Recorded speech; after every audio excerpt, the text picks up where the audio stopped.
men in American history. Without him, there wouldn't be American history. At least not as we know it. Today, we're digging up the roots of the United States of America and taking a look at the ugly truth about George Washington. If you've ever heard anything about George Washington, chances are you've heard the story about a young George chopping down a cherry tree. When confronted by his father over what he had done, George supposedly responded, "I cannot tell a lie," and confessed. This story has been told again and again to illustrate the honesty and integrity of the young man who would become the first president of the United States. There is just one problem with the story: it never happened. Yes. Baseball season is in Just full everything swing. we Catch know the is action always a live lie. with Ironically enough, a story about the value of honesty was Everything. a complete fabrication. Who's responsible for the myth? A biographer of Washington, a traveling minister and bookseller named Mason Locke Weems. His book, The Life of Washington, was published in 1800, but the cherry tree story was added to the book's 5th edition in 1806. It's uncertain where Weems came up with this particular story, but the unverified claim caught on and was published in textbooks starting in the 1830s. The rest, as they say, is history. But it isn't George Washington's fault that a biographer made up stories about him after his death. Let's move on to some of the faults he was actually responsible for. Washington is remembered as a great general and a military hero, but in fact he lost. It's crazy what journalists and reporters can start just by creating a story, and then by one person just not agreeing or disagreeing, what it could create like a stamp in history. Because that's literally what happened with the Titanic and them saying it was unsinkable. It was literally never really said by them until they started saying it, and then they started pushing it to market it. Lost more battles than he ever won. He did find success as both a general and a spy master, of course, largely due to the kind of unshakable confidence that some would consider bordering on delusion. But he also saw his fair share of defeats and made a great deal of mistakes. One of the most notable at the beginning of his military career sparked a global war. At age 22, Washington saw battle for the first time during the French and Indian War. He led the British forces in Pennsylvania in May of 1754 alongside a seasoned Mingo warrior. They attacked the encampment of French ensign Joseph Coulon de Jumonville, and according to a Mingo eyewitness, Washington fired first. Jumonville was killed in the attack along with several of his soldiers, and the French retaliated. Britain was not at war with France at this point, and this seemingly unprovoked attack was a diplomatic failure, followed by the disastrous Battle of Fort Necessity. Washington's reckless behavior ramped up the tensions between Britain and France and earned him a great deal of criticism as far away as London. In a way, though, Washington actually planted the seeds of future victory in the Revolutionary War that day. The French and Indian War would lead to the British levying heavy Yeah, I was literally just thinking that, what if that was the result of something later on in the future to help us? But then again, it doesn't usually work like that, but that's how luck works. taxes on the new colonies to recoup the costs of the war, and this would foment the eventual revolution. But France's defeat by Britain in the French and Indian War would spur it to lend aid to the young American nation in order to weaken Britain, ensuring it won its freedom. Some of Washington's worst behavior came after the French and Indian War and the Revolutionary War, when Washington turned his military experience on the native tribes, some of whom fought side by side with him against the French. During his time in the French and Indian War, the Mingo leader Tanacrissan gave Washington the nickname Conotocarius, which translates to town taker, burner of towns, or town destroyer. The nickname was something of a family heirloom originally given to his great-grandfather John Washington after he participated in the massacre of... I don't remember off the top of my head, but wasn't George Washington was a general, right? It's just crazy how it led into his presidency, the way of thinking. 5 native chiefs in Virginia and Maryland. On May 31st, 1779, during the Revolutionary War, Washington issued a command to General Sullivan. The expedition you are appointed to command is to be directed against the hostile tribes of the 6 nations of Indians. The immediate objects are the total destruction and devastation of their settlements and the capture of as many prisoners of every age and sex as possible. It will be essential to ruin their crops now on the ground and prevent their planting more. Parties should be detached to lay waste to all settlements around, with instructions to do it in the most effectual manner, that the country may not be merely overrun, but destroyed. During the course of the Sullivan expedition, over 40 Iroquois villages were destroyed. In August 1789, Washington and his Secretary of War, Henry Knox, attempted to purchase native land via treaties. When they refused to sell, Washington threatened to extirpate them or destroy completely. By 1792, his reputation was solidified. Mohawk Chief Joseph Brant visited Washington in Philadelphia, then returned home and issued a warning. General Washington is very cunning. He will try to fool us if he can. He speaks very smooth, will tell you fair stories, and at the same time wants to ruin us. Also in the 1790s, a Seneca chief addressed this destruction wrought by Washington against the native people. When your army entered the country of the Six Nations, we called you the town. Imagine being able I to want to build interrupt the video, but just by thinking about it. Meet Base 44. every time I want to say something, he says some interesting shit. So then I gotta listen to the interesting shit. But most of this stuff I knew about, but it's just crazy that nobody really talks about how deep it really got. Town destroyer. And to this day, when that name is heard, our women look behind them and turn pale, and our children cling close to the necks of their mothers. Washington's history of human rights violations didn't begin or end with his treatment of the indigenous people of North America either. Like most of America's founding fathers, George Washington participated in the institution of slavery. George Washington first became a slave owner at only 11 years old, when his father died and left him with the 280-acre family farm, along with 10 enslaved people. In young adulthood, Washington purchased 8 more enslaved people. Then in 1755, he purchased 4 men, 2 women, and a child. When he married Martha Custis, his slave holdings increased by a massive amount, with Martha bringing 84 enslaved workers to Mount Vernon. In the 16 years that followed, Washington purchased 40 more. Richard Parkinson, an Englishman who lived near the Washington estate of Mount Vernon, once commented on Washington's behavior as a slave owner. It was the sense of all his neighbors that he threatened them with more. Thank God we have presidents like Abraham Lincoln, because what the fuck? How the hell you go from 8 to 16 to what, 107? What the hell? Severity than any other man. During the Revolutionary War, Washington's attitudes on slavery appeared to change. He was exposed to parts of the country where agriculture was done without slave labor. He approved the enlistment of free black soldiers into the Continental Army, even though he had once opposed it. In 1786, he wrote about his desire to see a plan for abolition put into practice, saying, "I hope it will not be conceived from these observations that it is my wish to hold the unhappy people who are the subject of this letter in slavery. I can only say that there is not a man living who wishes more sincerely than I do to see a plan adopted for the abolition of it. But there is only one proper and effectual mode by which it can be accomplished, and that is by legislative authority. And this, as far as my suffrage will go, shall never be wanting." So he must have spent the years that followed working to abolish slavery and didn't continue the institution anymore, right? Wrong. In spite of his words, Washington continued to use slave labor and even contributed to making life harder for escaped slaves. When he moved into the presidential home after he was elected, he and Martha brought enslaved workers with them to New York from Mount Vernon, separating them from their... That's a sign of like getting control, and then you get more control, and then you start becoming nastier and nastier towards people. That's exactly what happened. families. He may have claimed that his principles had changed, but his actions said something entirely different. In 1793, George Washington signed the Fugitive Slave Act into law.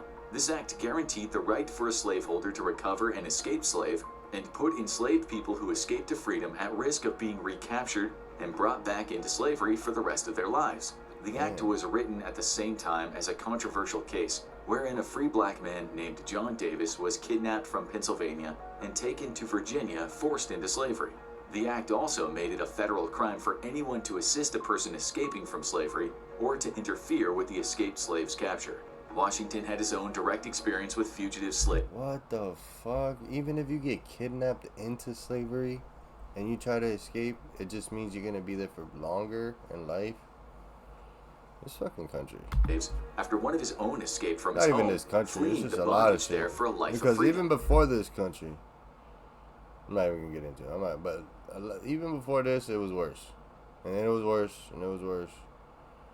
But on record, this is terrible. In April of Because again, like I was saying earlier, the history that we know about, like the Romans and the Egyptians and all, like we even hear some things about the Romans, and it's crazy like this. But again, most of the history is what they tell us, because they don't have the history written like we do. if you know what I mean. But again, it can still be whatever they want to tell us, because if somebody else doesn't come and tell us the truth, then when somebody does, who knows if it's the truth? And that's why history is all fucked up. 1774, a baby girl named Ona Judge was born. Her mother, Betty, was a slave from the estate of Martha's first husband. Her father, Andrew Judge, was a white indentured servant who had traveled to America from Leeds, London. He worked at Mount Vernon for 4 years before moving away to start a farm of his own. In spite of her father's status as a free citizen, Ona was born into slavery, considered property of her mother slaveholder Martha Washington. Ona, also known by her nickname Oni, lived with Betty in a small cabin with her mother for the first 12 years of her life, helping her with whatever work she could. Then, when she was 12 years old, Martha moved her into the main house and began training her to be a housemaid. Then in 1789, Washington was elected president, and Martha brought Ona with her to the president's house in New York City. Ona was only 16, forced to leave her mother and siblings behind as one of only 9 enslaved people taken from Mount Vernon to the presidential estate. So, with no choice in the matter, Ona went to New York and then to Philadelphia when the nation's capital moved there. In Philadelphia, Ona was exposed to a community And that's technically grooming. Like, he groomed her to take her over there. of free black Americans for the first time in her life. In fact, in Philadelphia, there were more free black Americans than enslaved, with over 6,000 free black Americans compared to fewer than 100 enslaved people in the city limits. Pennsylvania had put a gradual compared to fewer black Americans than enslaved, with over 6,000 free black Americans compared to fewer than 100 enslaved people in the city limits. Pennsylvania had put a gradual abolition law into place in 1780, and in order to keep their enslaved workers from gaining legal residency there, they would take them in and out of the state every 6 months. But even though it was still out of reach, Ona was learning about the possibility of freedom and about the burgeoning abolitionist movement. Still, the possibility of self-emancipating and escaping came with potentially dire consequences. Washington was known for whipping those who disobeyed him, and the enslaved people who incurred his wrath enough or were caught trying to self-emancipate were sold to plantations in the Caribbean, where the working conditions were even more dangerous. There was also the Fugitive Slave Act to worry about, but Ona paid close attention, listening and learning from the formerly enslaved in Philadelphia, reminding her again and again of the possibility of a free life. In March of 1796, Martha's granddaughter, Eliza Custis, married Thomas Law. As a wedding present, Martha decided to give Ona to the newlywed couple, ripping Ona away from her life in Philadelphia and the possibility of returning to her family in Mount Vernon. Not only that, but Eliza was notoriously volatile, known for having anger issues and an unpredictable personality. It was now or never. In the spring of... That's crazy. Just in general, there's no point of life where selling somebody else should have been okay. Like, at all. That shit is insane. I don't even know how that shit... There had to have been somebody who started that shit, but yet they don't talk about it. And I know it wasn't us, because again, we brought them over here. And I don't say us, but I'm saying the Americans. Because we were bringing them over here, but they were already getting brung to a million other places. So somebody started this, excuse me, made it okay, and it's just not, it was just never okay. And the people that accepted it, I'm sure they didn't expect it to get like this bad. And now look at this shit. Just to say like how making a decision in life can trigger things down the road 100 years. 1796, Ona contacted members of the free black community and began to plan her escape. On May 21st, 1796, Ona managed to slip away. Many years later, she described her escape in a newspaper interview. Whilst they were packing up to go to Virginia, I was packing to go. I didn't know where, for I knew that if I went back to Virginia, I should never get my liberty. I had friends among the colored people of Philadelphia, had my things carried there beforehand, and left Washington's house while they were eating dinner. 2 days after Ona's escape, Washington's steward, Frederick Kitt, placed an advertisement in the Philadelphia Gazette. The text of the ad reads as follows. It just came out. There's a new website where any Massachusetts... All right. Don't do that. Of the President of the Gazette. The text of the ad reads as follows. Absconded from the household of the President of the United States, Ona Judge. She is of middle stature, slender and delicately formed, about 20 years of age. She has many changes of good clothes of all sorts, but they are not sufficiently recollected to be described. As there was no suspicion of her going off, nor no provocation to do so, it is not easy to conjecture whither she has gone or fully what her design is. But as she may attempt to escape by water, all masters of vessels are cautioned against admitting her into them, although it is possible she will attempt to pass for a free woman, and has, it is said, wherewithal to pay her passage. I can't even believe we're reading this $10 whole will thing, be but paid yes. to any person who will bring her home, if taken in the city or on board any vessel in the harbor, and a reasonable additional sum if apprehended at and brought from a greater distance, and in proportion to the distance. Once she had left the Washington home, Ona made her way to a ship commanded by Captain John Bowles, who after 5 days at sea safely dropped her off in the city of Portsmouth, New Hampshire. There she found paid work as a domestic servant and began her new life, but she couldn't avoid detection for long. They basically put out a whole hit on her. That's insane. And it's because it was the president's wife that had problem. Like, it was a psychopath. That's insane. So she basically put a whole hit on her. She couldn't get nowhere, but she still was able to find a way to get to New Hampshire, which is dope. But that's crazy. That's crazy. The summer after she escaped, Judge was spotted walking down the Portsmouth streets by Elizabeth Langdon, daughter of the New Hampshire Senator John Langdon. Karen. She recognized Ona from her time visiting Martha Washington, and before long, word of Ona's whereabouts had reached the president's house. George opted not to use the fugitive slave law he had himself signed, fearing the publicity it would generate if he took the case to the courts. Instead, he contacted Joseph Whipple, the Portsmouth Collector of Customs, who had earned that position through the help of the Washington administration. At Washington's behest, Whipple told his friends that he was looking to hire a maidservant to assist his wife. Ona heard about the job posting and met with Whipple about the details. However, she quickly realized that something was up, as his questions became too prying and personal. He admitted the ruse and asked her to consider returning to Washington. Ona agreed, but only to get away from him. He waited for her at the docks, preparing to ship her back to Virginia, but she never showed up. When Whipple informed Washington, the good old rain check right there. We're gonna be there. Not today. that he had been unable to collect Judge, Washington asked him to capture Ona by force and drag her onto a ship back to him. Uncomfortable, he refused. After Whipple's attempt to return her to Washington failed, Judge was able to relax for a time. In 1797, she married Jack Staines, a free black sailor. But even as she settled into her new married life, the fight for her freedom still wasn't over. Shit. Washington hadn't given up. In 1799, he asked his nephew, Burwell Bassett Jr., to use a business trip to New Hampshire as Let me rewind. This guy just threw my phone across the whole desk. Hold on. She married the sailor, but her freedom life. was... The fight for her freedom still wasn't over. Washington hadn't given up. In 1799, he asked his nephew, Burwell Bassett Jr., to use a business trip to New Hampshire as an excuse to apprehend Judge and any children she may have had. First, Bassett tried to simply use verbal persuasion to bring Ona back. Of course, she refused. He offered her the possibility of the Washingtons freeing her after she returned to Virginia, but she replied, "I'm free now, and I choose to remain so." After his initial plan failed, Bassett regrouped at the home of Senator Langdon. There, he shared his next plan with the senator. He intended to use force to carry her back to Virginia. Sympathetic to Ona and her desire to remain free, Langdon secretly sent a message urging her to get out of town. She heeded the warning, fleeing to Greenland, New Hampshire. See, if there wasn't people like this, then there would be a lot more fucked up situations. Thank God for people like that. Where she stayed. And I can't believe George Washington sitting here wasting his time on this type of shit. Hidden in the home of a man known as Mr. Jack. After this second attempt to recover her, George Washington never bothered Ona Judge again. He died shortly after, and the rest of his family left her alone. She had several children, became active in her local church community, spoke about her experiences in an abolitionist newspaper, and passed away on February 25, 1848 in Greenland, New Hampshire as a free woman. There are a lot of truths about George Washington that seldom get told, and then there are, quote, facts about him that are just plain wrong.